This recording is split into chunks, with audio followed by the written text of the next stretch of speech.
स्वर्ग का आंचल, कश्मीर का भूगोल और सौंदर्य। हिमालय की गोद में बसा कश्मीर धरती का स्वर्ग कहलाता है। ऊंचे ऊंचे बर्फीले पहाड़, हरी भरी वादियां, झीलें और नदियां इसकी शोभा बढ़ाते हैं। श्रीनगर, गुलमर्ग, पहलगाम जैसे पर्यटन स्थल इसकी सुंदरता को और निखारते हैं। डल झील में तैरते शिकारे और हरी भरी वादियों में खिले फूल मन को मोह लेते हैं। कश्मीर की जलवायु भी बहुत सुहावनी होती है। गर्मियों में यहाँ का मौसम सुखद रहता है और सर्दियों में बर्फबारी होती है। यहाँ के लोग बहुत ही मिलनसार और मेहमाननवाज होते हैं। कश्मीरी भाषा, पहनावा, खान पान और संस्कृति अनोखी है। कश्मीर की खूबसूरती के किस्से सदियों से कहे जाते रहे हैं। कवियों ने इसे धरती का स्वर्ग कहा है और कलाकारों ने अपनी कला में इसका चित्रण किया है। यह खूबसूरत वादियों का देश अपनी समृद्ध संस्कृति और इतिहास के लिए भी जाना जाता है। इतिहास के पन्नों में कश्मीर का प्राचीन वैभव। कश्मीर का इतिहास उतना ही प्राचीन है जितना भारत का।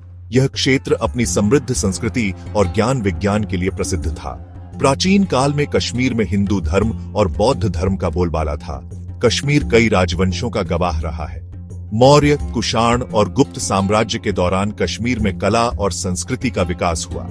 कश्मीर के राजा ललितादित्य मुक्तिपीठ और अवंती वर्मन के शासनकाल को स्वर्णिम युग माना जाता है। इस दौरान यहाँ कला, साहित्य और वास्तुकला का विकास चरम पर था। मंदिरों, स्तूपों और विहारों का निर्माण हुआ। कश्मीर संस्कृत भाषा और साहित्य का एक महत्वपूर्ण केंद्र बन गया था। मुगल दरबार की शान। कश्मीर का स्वर्णिम युग। 16वीं शताब्दी में मुगल बादशाह अकबर ने कश्मीर को अपने साम्राज्य में मिला लिया। मुगल शासकों को कश्मीर की खूबसूरती से बहुत लगाव था।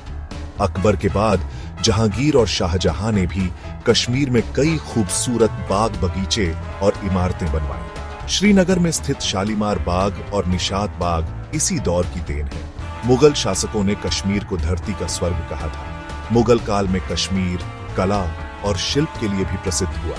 कश्मीरी शॉल, कालीन और लकड़ी के काम की देश विदेश में बहुत मांग थी।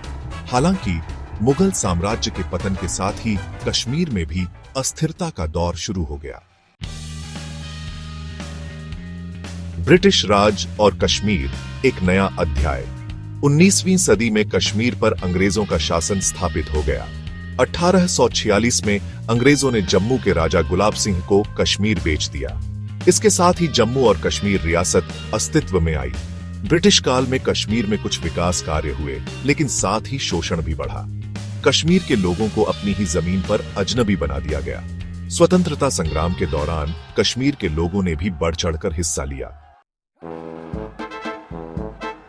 सेक्शन 5, आजादी की सुबह और कश्मीर का विभाजन, एक अधूरी कहानी। 1947 में भारत को आजादी मिली, लेकिन साथ ही देश का विभाजन भी हुआ। जम्मू और कश्मीर के महाराजा हरि सिंह ने भारत या पाकिस्तान में शामिल होने का फैसला नहीं लिया। इस बीच पाकिस्तान ने कश्मीर पर हमला कर दिया।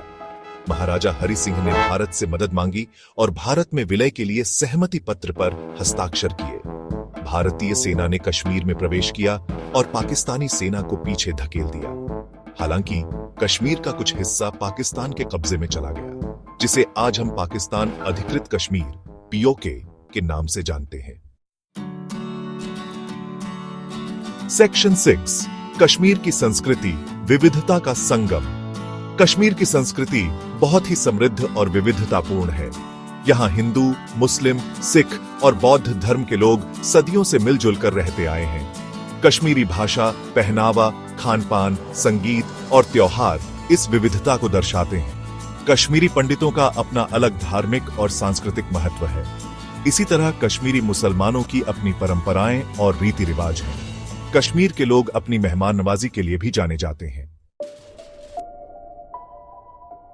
सेक्शन 7, कश्मीर संघर्ष, एक दर्दनाक सच्चाई। 1947 से ही कश्मीर भारत और पाकिस्तान के बीच विवाद का विषय बना हुआ है। दोनों देशों के बीच कई युद्ध हो चुके हैं, लेकिन कश्मीर समस्या का कोई हल नहीं निकल सका है। हजारों निर्दोष लोग इस संघर्ष का शिकार हो चुके हैं। कश्मीर की अर्थव्यवस्था और पर्यटन उद्योग को भी भारी नुकसान हुआ है। सेक्शन 8, समाधान की राह, शांति और एकता की अपील। कश्मीर समस्या का हल बातचीत और शांतिपूर्ण तरीके से ही निकाला जा सकता है। हिंसा किसी भी समस्या का समाधान नहीं है। भारत और पाकिस्तान को कश्मीर मुद्दे पर बातचीत करनी चाहिए और एक ऐसा हल निकालना चाहिए जो सभी के लिए स्वीकार्य हो। कश्मीर के लोगों की भावनाओं का भी सम्मान होना चाहिए। उन्हें शांति और विकास का अधिकार है। सेक्शन 9 निष्कर्ष आशा की किरण। कश्मीर धरती का स्वर्ग है और हमेशा रहेगा। इस खूबसूरत वादी को फिर से खुशहाल बनाने की जिम्मेदारी हमारी है। हमें उम्मीद है कि जल्द ही कश्मीर में शांति और खुशहाली लौटेगी और यह फिर से पर्यटकों के लिए आकर्षण का केंद्र बन जाएगा। आपको यह जानकारी कैसी लगी? हमें कमेंट करके जरूर बताएं। हमारे चैनल को लाइक करें, सब्सक्राइब करें और वीडियो को ज्यादा से ज्यादा शेयर करें।